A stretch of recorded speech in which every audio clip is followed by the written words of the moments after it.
Ungabona khonapha wena. Mina vele lapha usawumele siye koSophu. Makunje. USophu uyambona ngabendawo la.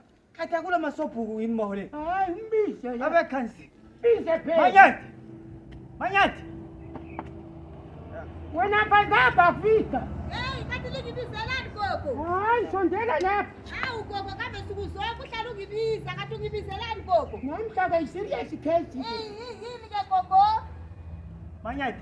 Uzondlukuza lapha ngandisiyadila. Kumele ngulunguze kanti ungibizile. Lalela ke fanoni. Ngilalela ngezami.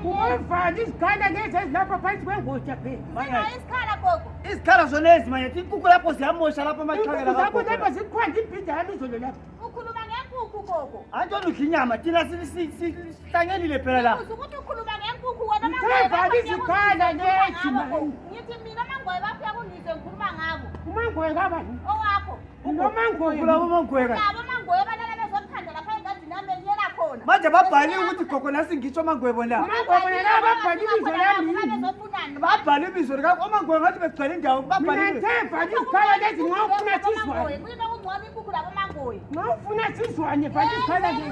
Ngithi kuyina kungcono inkukhu labo mangoye. Kanti omangoye silapha mangoye thi. Lalela ke mina ngakuphikela manje. Mina ngakuphilela ke gogo ngoba nxa unganjalo ukuthi inkukhu zami zingena ezikhaleni. Ikho sihlanyelile impida yini ziyaqhwala.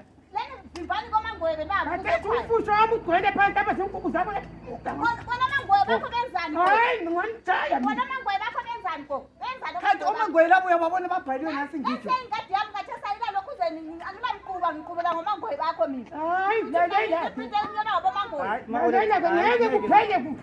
Kuzaphela kahle Ngeke kuphele kuhle. ugile kodwa ungaqondi ugile kodwa ukwazi Uzabona wena. kanjani ngoba makhelwane wena. Ngithe ngumama unasigomeni. Wena vele ugogo vele ulwa naye vele senguboni. Omangoye bona babhali ukuthi gogo. Lalela lapha manje. Awumbiwa mgodi mbu. Yes. Uyangizwa? Yeah, tell us gogo. Umuthi kawugethwa godi kini fana. Vimba noma inkukhu omangoye bakho lami ngizavimba inkukhu zami sibone ukuthi Siza papa zibusuthi. Yeah, yeah. Yeah papa zibusuthi. laba omangoye bakho uzababona ngizabajika befile. Mabe bhali ukuthi ngabakagogo. Ababuya no heduza. Ababuya nizongiqala ngizithulele indlela ngeenkukhu zami ezingena Ngeke unokukhophelela phela. omangoye bendithi bayibada ngaphi? Unokukhophelela lapha suka Asambe gogo mekeni.